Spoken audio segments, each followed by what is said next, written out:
আসসালামু আলাইকুম ওয়া রাহমাতুল্লাহি ওয়া বারাকাতুহু।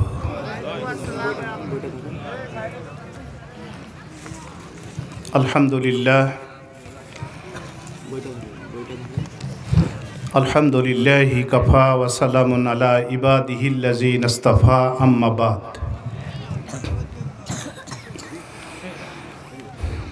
আলহামদুলিল্লাহি নাহমাদুহু ওয়া নাস্তাঈনুহু ওয়া নাস্তাগফিরুহু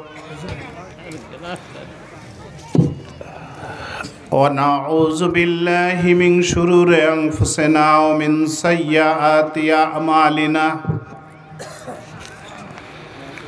من يهدي الله فلا مضل له ومن يضلله فلا هادي له ونشهد أن لا إله إلا الله ونشهد أن محمدًا عبده ورسوله الذي أرسله بالحق بشيرا ونذيرا وداعيا إلى الله بإذنه وسراجا منيرا. أما بعد، فقد قال الله تعالى في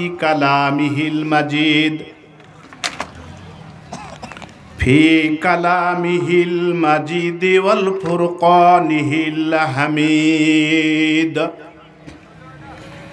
أعوذ بالله من الشيطان الرجيم. بسم الله الرحمن الرحيم. وإذ قال لقمان لابنه وهو يعظه يا بني لا تشرك بالله إن الشرك لظلم عظيم.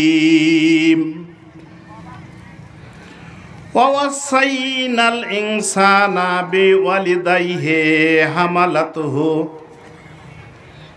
حملته أمه وهنا على وهن وفصاله في عامين أن اشكر لي ولوالديك إلي المصير. وإن جاهداك على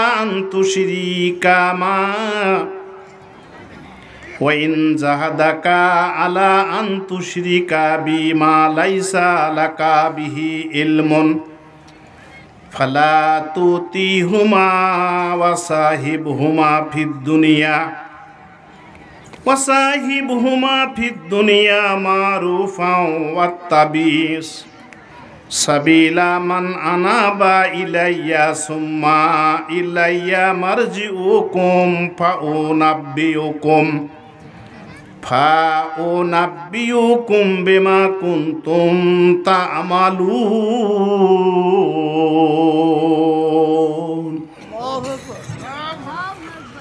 وقال النبي صلى الله عليه وسلم: بني الإسلام على خمس: شهادة أن لا إله إلا الله وأن محمدًا عبده ورسوله وأقام الصلاة وآتى الزكاة والحج وصوم رمضان.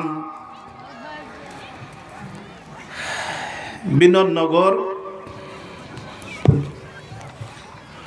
কদমতলী জামে মসজিদের উদ্যোগে হয় না, একটা জড় পদার্থ মসজিদ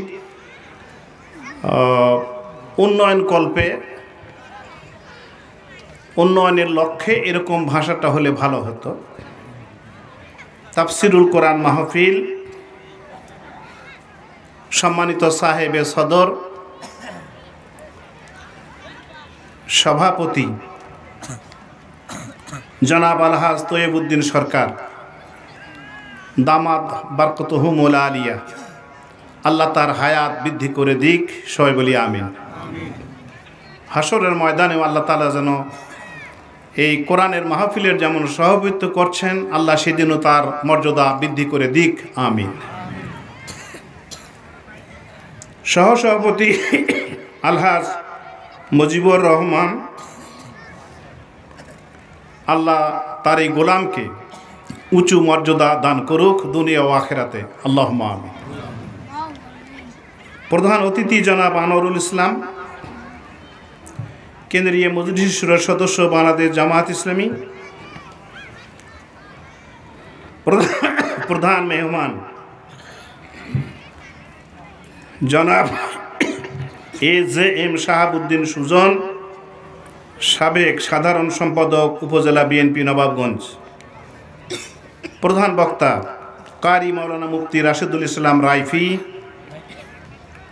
আমার আগে আলোচনা করে ধন্য করেছেন আমার বন্ধুবর জনাব মাওলানা মুস্তাফিজুর রহমান ছন্দবাদী। সম্মানিত হাজিরিন, পর্দার আড়ালে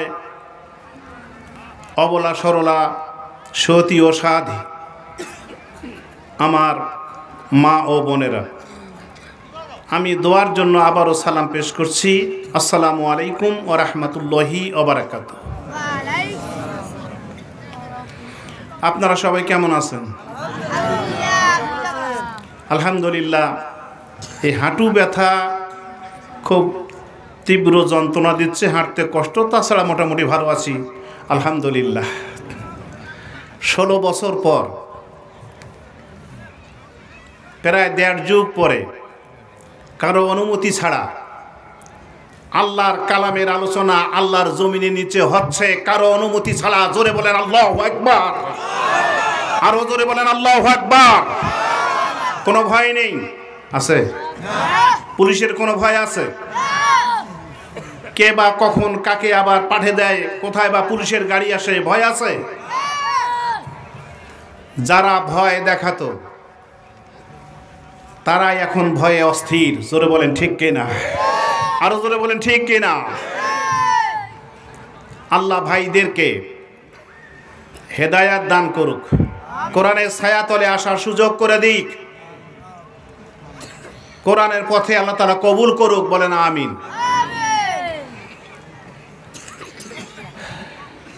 আজকে এই দিনের বেলা মিলনপুর পূর্বপাড়ায় মাহফিল হলো। হযরত মাওলানা আমিরুল ইসলাম বেলালী আন্তর্জাতিক খ্যাতিসম্পন্ন মুফাসসির, উনি আসছিলেন। কোরআনের আলোচনার চাইতে প্রেক্ষাপট এগুলোর উপরে কথা বলেছেন বেশি, মূল আলোচনা কোরআনের নাই। আমি আপনাদের সবার চেনা মানুষ। 24টি বছর আমি আমার গোটা যৌবন জীবনের একটা বৃহৎ অংশ, 24টা বছর এই নবাবগঞ্জের আনাচে কানাচে কোরআনের এই মিশন নিয়ে, কোরআনের দাওয়াত নিয়ে ঘুরেছি। কি বলেন ঠিক কিনা? আল্লাহ তাবারক তাআলা তার শুকরগুজার হই, তিনি আবারও আমি এই অসুস্থ মানুষটাকে এই কোরআনের কথা বলার জন্য আপনারা আমাকে ডেকেছেন। আপনাদেরকে মোবারকবাদ জানিয়ে এই মাহফিলের সফলতা কামনা করে আমার কথা শুরু করছি। আল্লাহ যেন আমাকে, আমি যে আয়াত তেলাওয়াত করেছি এর আলোকে কথা বলার সুযোগ করে দেন। সবাই বলেন আল্লাহুম্মা আমিন। আমি আপনাদের সামনে পবিত্র কোরআন মাজিদের 31 নম্বর সূরা, সূরার নাম সূরা লোকমান। কি নাম? লোকমান নামে অনেক মানুষ আমাদের সমাজে আছে না? নাই? লোকমান হাকিম, লোকমান, এরকম আমরা ডাকি। এই কোরআনে আমার কথা বোঝা যায়? 114টা সূরা আছে, মাত্র 9টা সূরা বিষয় ভিত্তিক। সূরা আর রহমান, সূরা জিন, সূরা নূহ, সূরা তালাক, সূরা মুনাফিক, এরপরে সূরা কিয়ামা, কারিয়া, কদর ও ইখলাস। এই 9টা সূরা বিষয়, আপনার বিষয় ভিত্তিক সূরা। বাকি 105টা সূরা পরিচয়মূলক। বিভিন্ন নামে সূরার শব্দ থেকে কোনো শব্দকে নিয়ে আল্লাহ তাআলা সূরার নাম রেখেছেন। আবার 2টি সূরা এমন, সূরা ফাতিহা এবং সূরা ইখলাস, এই শব্দ দুটো এই সূরার মধ্যে নাই। আছে? ফাতিহার মধ্যে, সূরা ফাতিহার মধ্যে ফাতিহা শব্দ আছে? সূরা ইখলাসের মধ্যে ইখলাস শব্দ আছে? নাই। বিভিন্ন নামে আল্লাহ তাআলা সূরা নাজিল করেছেন। চিৎকার করে বলেন আলহামদুলিল্লাহ। আল্লাহর নামে, নিজের নামে সূরা, সূরা আর রহমান, আল্লাহু আকবার। বিশ্ব নবীর নামে সূরা, সূরা মুহাম্মদ। সূর্যের নামে সূরা, সূরা শামস। চন্দ্রের নামে সূরা, সূরা কামার। হাতির নামে সূরা, সূরা ফিল। গাভীর নামে সূরা, সূরা বাকারা। মাকড়সার নামে সূরা, সূরা আনকাবুত। পিঁপড়ার নামে সূরা, সূরা আন-নামল। মৌমাছির নামে সূরা, সূরা আন-নাহল। আল্লাহু আকবার। সোনার নামে সূরা যুখরুফ। এমন অনেক জিনিসের নামে আল্লাহ তাআলা 114টা সূরার নামকরণ করেছেন।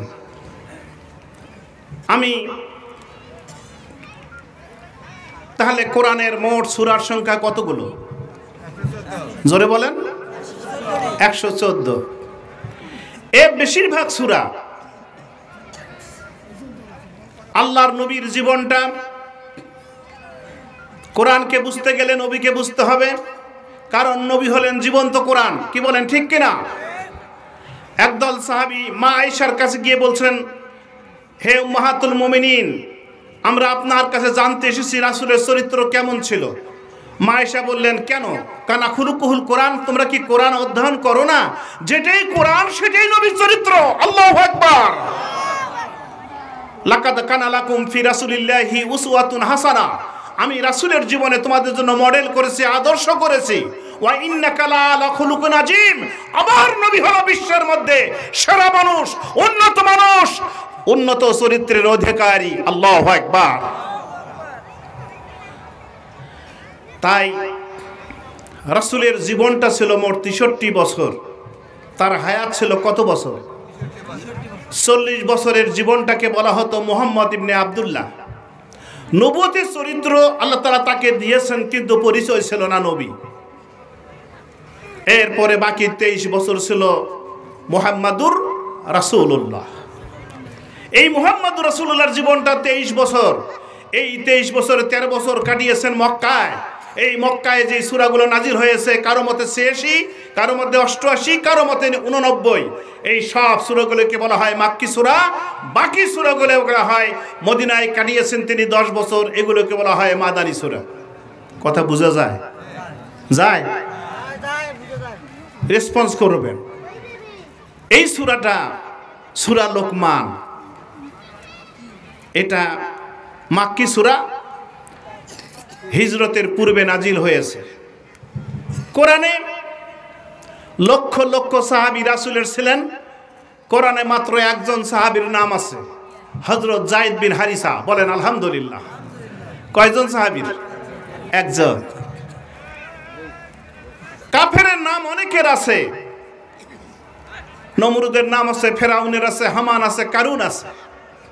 নাম না জানা, নাম উল্লেখ না করে অনেক কাফেরের চরিত্র আল্লাহ তাআলা বর্ণনা করেছেন, কিন্তু সরাসরি যেই কাফেরকে দিয়ে অভিশাপ বর্ষণ আপনার আল্লাহ তাআলা বর্ষণ করেছেন, অভিসম্পাত করেছেন, অভিশাপ দিয়েছেন, সেটা হলো তার আপন চাচা, ডবল বিয়ে প্রতিবেশী আবু লাহাব। কি বলেন, ঠিক কিনা? তাহলে মোট 6 জন নবীর নামে সূরা আছে। আজকে আমরা যে সূরাটা থেকে আলোচনা করব, সূরার নাম সূরা লোকমান। তিনি নবীও নন, রাসূলও নন, তিনি আল্লাহর একজন ওলি। আলহামদুলিল্লাহ। আরো জোরে বলেন। হযরত লোকমান এই আল্লাহর ওলি তার ছেলেকে কাছে ডেকে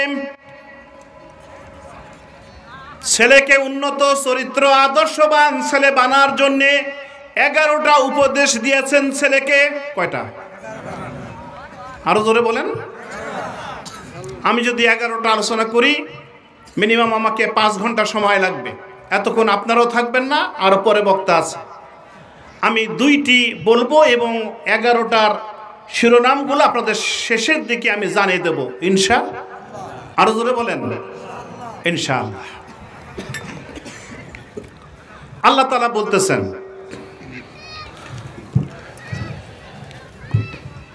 কোন সূরা? আয়াত নাম্বার 13 থেকে 19 আমরা আলোচনা করব আজকে। 3টি আয়াত, 13, 14, 15। আল্লাহ বলতেছেন, ওয়াইজ ক্বালা লোকমান, যখন লোকমান বলল লি ইবনিহি, কাকে? ছেলেকে, পুত্রকে, হে আমার কলিজার টুকরা, হে আমার নয়নের মণি, ও বাছাধন। ওয়াইজ ক্বালা লোকমানু লিবনিহি ওয়া হুয়া ইয়াইজুহু, তিনি উপদেশ দিচ্ছেন, বাছারে শোনো আমার কথাগুলো মন দিয়ে। লা তুশরিক বিল্লাহ, আল্লাহর সঙ্গে কাউকে শরীক করো না। ইন্না শিরকা লা যুলমুন আযীম, শিরক বড় গুনাহ, মস্ত বড় জুলুম শিরক। এই শিরকের উপর আমি প্রথম কথা বলবো। তার আগে আপনাদের একটি ভূমিকায় কথা বলতে চাই। কথা বুঝা যায়? কোনো সুর ছন্দ কিচ্ছু নেই, সাদামাটা কথা। এই মাহফিলটা তাফসিরুল কোরআন মাহফিল, কোরআনের মাহফিল। কিসের মাহফিল? আমি প্রথম যে কথা বলতে চাই এই আলোচনাটার আগে, কোরআন কেন কোরআনের মাহফিল করতে হবে, কেন কোরআন জানতে হবে, কেন কেন কেন কোরআন মানতে হবে, এই বিষয়টা আমাদের পরিষ্কার হওয়া দরকার। আরো জোরে বলেন, প্রয়োজন কি কোরআনের? কেন কোরআন জানবো, কেন মানব? আল্লাহ কোরআন নাজিল করেছেন মৃত মানুষের জন্য, না জীবিত? জোরে বলেন। কেউ মারা যাচ্ছে, তার সামনে সূরা ইয়াসিন পাঠ করার জন্য আল্লাহ কোরআন নাজিল করেছেন। অথবা মারা গেল, সারা জীবন দুর্নীতি করে, সুফি সাহেবের মতো 8টা ব্যাংক লুট করে, হাজার লক্ষ কোটি টাকা লুট করে মারা যখন যাবে, সেখানে 50-100টা গরু ছাগল জবাই করে মানুষকে খাওয়ানোর জন্যই কোরআন নাজিল হয়েছে। অথবা জিন ভূত তাড়ার জন্য কোরআন নাজিল হয়েছে। কোরআন যেখানে জিন ভূত থাকবে না সেখানে, এই জন্য কোরআন নাজিল করা হয়েছে। কেন নাজিল করা হয়েছে কোরআন? আল্লাহ বলেন, জোরে বলেন সুবহানাল্লাহ। সূরা ইব্রাহিম প্রথম নম্বর আয়াতে আল্লাহ তাআলা বলছেন, আলিফ লাম রা কিতাবুন আনজালনাহু ইলাইকা, ও নবী আমি আপনার কাছে কোরআন নাজিল করেছি, লিতুখরিজান নাসা মিনাজ জুলুমাতি ইলান নূর, মানুষকে অন্ধকার থেকে আলোতে নিয়ে আসার জন্য, মানুষকে জাহান্নাম থেকে টেনে জান্নাতে নিয়ে আসার জন্য, বেইনসাফকে দূর করে ইনসাফ কায়েম করার জন্য, অশান্তির সমাজকে দুনিয়া থেকে বিদায় করে দিয়ে শান্তির সমাজ কায়েম করার জন্য, মানুষের তৈরি বিধানকে পায়ের নিচে চাপিয়ে আল্লাহর বিধানকে কায়েম করার জন্য কোরআন নাজিল করেছি। আল্লাহু আকবার। কোরআন যখন, যেখানে কোরআন থাকে না সেখানে শান্তি থাকে। জোরে বলেন, থাকে অশান্তি।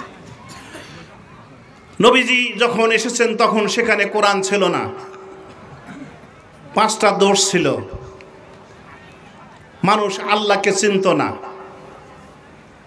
কাবা শরীফের ভিতরে 360টা মূর্তি। কাবা শরীফ তাওয়াফ করতে উলঙ্গ হয়ে নারী পুরুষ একসঙ্গে, বলেন নাউজুবিল্লাহ। কাবা শরীফের চত্বরে মাতাপে যেখানে তাওয়াফ করা হয় সেখানে পশু কোরবানি করে পশুর রক্তগুলো কাবা শরীফের দেওয়ালে লেপে দিত, আল্লাহ চুষে খাবে, বলেন নাউজুবিল্লাহ। নারী জাতির কোনো মর্যাদা নাই। বাবার মৃত্যুর পরে নিজের মা ছাড়া বাকি মাগুলোকে ছেলেরা আবার বিয়ে করে নেয়, জোরে বলেন নাউজুবিল্লাহ।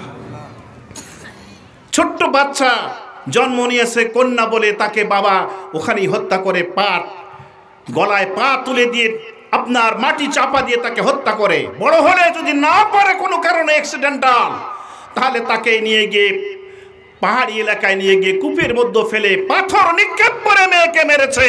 এরকম দাহিয়া কালবির জীবনী ঘটনারা পড়লে পাবেন, আমি সেদিকে যাব না। আসুন, কোরআন কেন জানবো, কেন মানব? কোরআন জানলে আমাদের দুইটা লাভ। আলহামদুলিল্লাহ বলেন। কয়টা? আরো জোরে বলেন।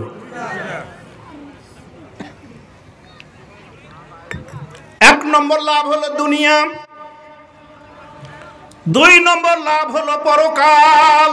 আল্লাহু আকবার। দুনিয়ায় কি লাভ হবে কোরআন মানলে?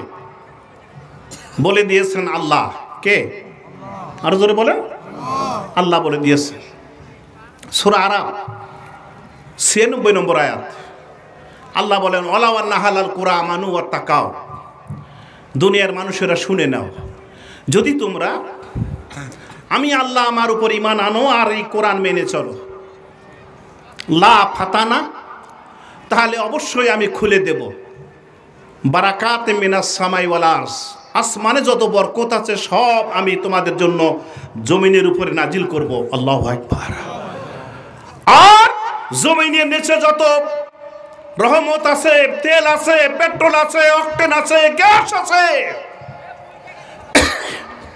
সবগুলো আমি তোমাদের জন্য উদ্গীরণ করে দেব, ভেসে দেব। আল্লাহু আকবার। দীর্ঘ 30 বছর ধরে আফগানিস্তানের উপরে জুলুম করে একদিকে আমেরিকা আরেকদিকে রাশিয়া দেশটাকে শেষ করেছে। তাদের মন্তব্য হলো আগামী 100 বছরও আফগানিস্তান মাথা উঁচু করে দাঁড়াতে পারবে না। সেই আফগানিস্তানে আল্লাহ সুবহানাহু ওয়া তাআলা মাটির নিচ থেকে প্লাটিনামের খনি দিয়েছেন, যেটা বিশ্বের আমেরিকার যে সম্পদ আছে সেই সম্পদের 100 গুণ বেশি। বলেন আল্লাহু আকবার। কে দিয়েছে? আরো জোরে বলেন। আল্লাহ। আমার ভাইরা, একটু লবণ আর একটু আদা দিলে ভালো হবে, একটু মেহরবানি করে।